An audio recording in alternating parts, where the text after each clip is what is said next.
Chapter 2. Down the coast of Africa. For 2 long years, I lived the life of a slave. I worked in the house and the garden, and every day I planned to escape, but it was never possible. I thought about it day and night.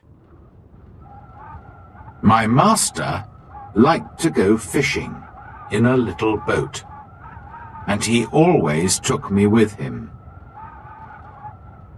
A man called Merle and a young boy also went with us. One day, my master said to us, "Some of my friends want to go fishing tomorrow. Get the boat ready." So, we put a lot of food and drink on the boat, and the next morning, we waited for my master and his friends. But when my master arrived, he was alone. "My friends don't want to go fishing today," he said to me. "But you go with Merle and the boy, and catch some fish for our supper tonight." "Yes, master," I answered quietly. But inside, I was excited.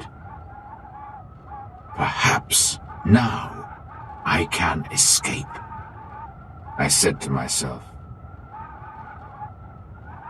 My master went back to his friends, and we took the boat out to sea. For a time, we fished quietly, and then I moved carefully behind Merle and knocked him into the water. "Swim!" I cried. "Swim to the shore!" My master liked to shoot seabirds, and so there were guns on the boat. Quickly, I took one of these guns. Merle was swimming after the boat, and I shouted to him, "Go back to the shore! You can swim there. It's not too far.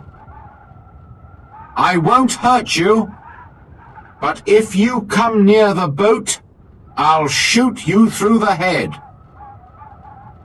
So Merle turned and swam back to the shore as quickly as he could.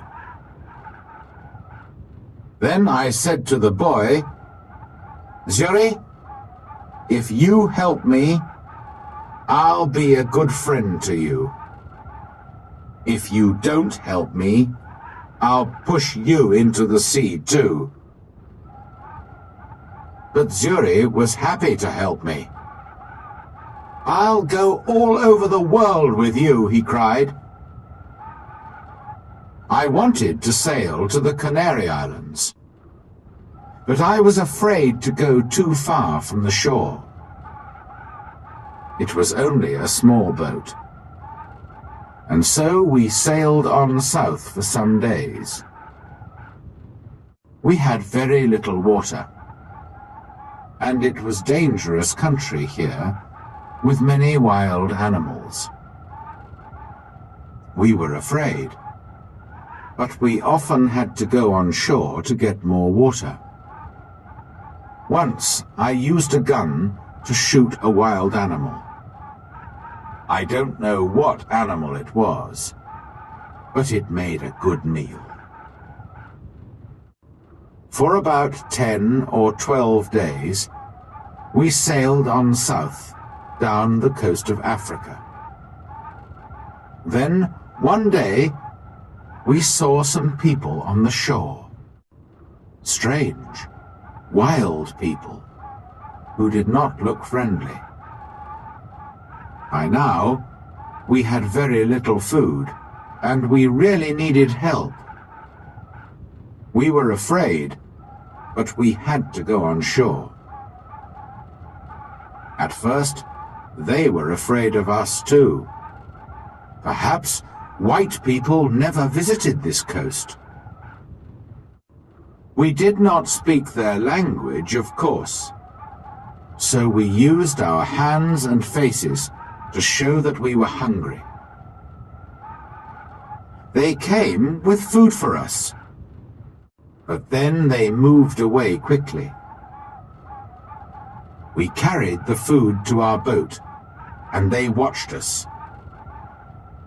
I tried to thank them, but I had nothing to give them.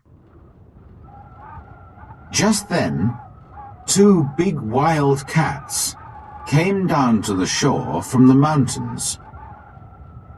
I think they were leopards. The people were afraid of these wild cats, and the women cried out. Quickly, I took a gun and shot one of the animals. The second wild cat ran back up into the mountains. Guns were new to these African people, and they were afraid of the loud noise and the smoke. But they were happy about the dead wild cat. I gave them the meat of the dead animal, and they gave us more food and water. We now had a lot of food and water, and we sailed on. 11 days later, we came near the Cape Verde Islands. We could see them, but we couldn't get near because there was no wind. We waited. Suddenly, Zuri called to me, "Look, a ship!" He was right. We called and shouted and sailed our little boat as fast as we could. But the ship did not see us. Then I remembered the guns, which made a lot of smoke. A few minutes later, the ship saw us and turned. When we were on the ship, the Portuguese captain listened to my story. He was going to Brazil and agreed to help me, but he wanted nothing for his help. "No," he said when I tried to pay him. "Perhaps one day someone will help me when I need it." But he gave me money for my boat and for Zuri too. At first, I did not want to sell Zuri as a slave, after all our dangerous adventures together. But Zuri was happy to go to the captain. And the captain was a good man. "In 10 years' time," he said, "Zuri can go free." When we arrived in Brazil 3 weeks later, I said goodbye to the captain and Zuri, left the ship, and went to begin a new life.